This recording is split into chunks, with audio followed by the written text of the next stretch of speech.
কালকে সন্ধ্যেবেলায় বর যখন বাড়ি ফিরেছিল তখন দোকান থেকে দুটো পেটি নিয়ে এসেছিল। তো পেটিগুলো আমি এসে যত্ন করে রেখে দিয়েছিলাম। এই পেটিগুলো দিয়ে কি করব সবটাই বলবো, তার আগে চলো আমি কাজগুলো করে নিই। সো হ্যালো এভরিওয়ান, আমার আরও একটা ছোট্ট মিনি ব্লগে তোমাদের অনেক অনেক ওয়েলকাম। বারটি ছিল শুক্রবার, আর প্রত্যেক দিনের মতো ঘুম থেকে উঠে আগে আশিপাশি কাজকর্ম সব সেরে নিয়েছিলাম। আর আগের দিন অনেকগুলো ভাত বেঁচে গেছিলো, তো ভাতগুলো তো আর ফেলা যাবে না, তাই ভাবলাম যে সকালবেলায় পান্তা ভাত খেয়ে নিই। আর এই গ্রীষ্মকালে মাঝে মাঝে পান্তা ভাত খেতে বেশ ভালো লাগে। পান্তা ভাত হলো শুধু আমি আর আমার বর খেয়েছিলাম, ছেলে মেয়েরা তো আবার মুড়ি খেয়েছিল ওই আলু পেঁয়াজ ভাজা দিয়ে। ব্রেকফাস্ট করেই আগে আমি ভাতটা নামিয়ে নিয়েছিলাম, তারপর এদিকে আমি আম চাটনিটাও বসিয়ে দিয়েছি। আর এত পরিমাণে গরম পড়েছে যে রান্না করতে একদমই ইচ্ছে করছে না, মনে হচ্ছে যে রান্নাঘর থেকে কতক্ষণে বেরোয়। এদিকে চাটনিটা নামিয়ে নিয়েছি, তারপর আমার ফ্রিজে কতগুলো ডাটা ছিল সেই ডাটাগুলোই আমি সেদ্ধ করতে দিয়ে দিয়েছি। এদিকে ডাটাটা বসিয়ে দিয়েছি আর আমি চলে গেছি বেডরুমের বেডশিটটা চেঞ্জ করতে। আগের দিন তো মেয়ে বেডটা গুছিয়েছিল বলে ওর গুছানোটা আমার একদমই পছন্দ হয়নি, কারণ ও একেবারে বেডশিটটা টান টান করে পাততেই পারেনি।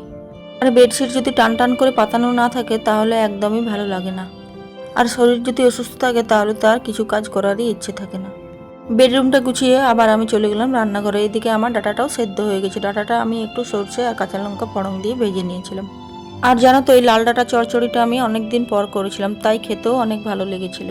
ফ্রিজে না একটু ফুলকপি পড়েছিল, তো ফুলকপিটা কি দিয়ে করব সেটাই ভেবে পাচ্ছিলাম না। তারপর যখন বর কালকে মাছ নিয়ে এসেছিল তখন ভাবলাম যে ফুলকপিটা মাছের সাথেই করব, তাই ফুলকপি, গাজর, আলু আর পটল আমি একসাথে ভেজে নিয়েছিলাম।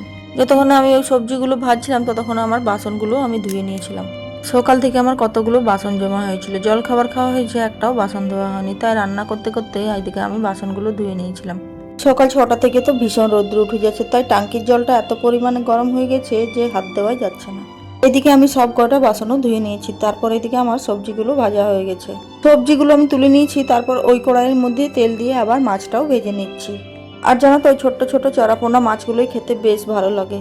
ছেলের তো কদিন ধরে জ্বর আসছিল বলে ওর তো কিছু খেতেই ইচ্ছে করছে না, তাই ও বলেছিল যে ছোট্ট মাছ আনতে। শুধু ছেলেই নয়, এখন আমরাও এই মাছগুলোই পছন্দ করি। জানো তো আগে এই ছোট্ট ছোট মাছগুলো যখন বর নিয়ে আসতো তখন আমি খুব চেঁচামেচি করতাম, কারণ এই ছোট মাছগুলো নেই অনেক বেশি কাটা থাকে, আর আমার কাটা বাছতে একদমই ভালো লাগে না। তারপর না এখন এই মাছগুলোই খেতে ভালো লাগে, বড় মাছ আর খেতেই ভালো লাগে না। আর ওই পেটিগুলো নিয়ে কী করবো সেটা তোমাদেরকে নেক্সট ভিডিওতে জানাবো। তাহলে ভিডিওটা আমি এখানেই শেষ করছি, দেখা হচ্ছে নেক্সট ভিডিও।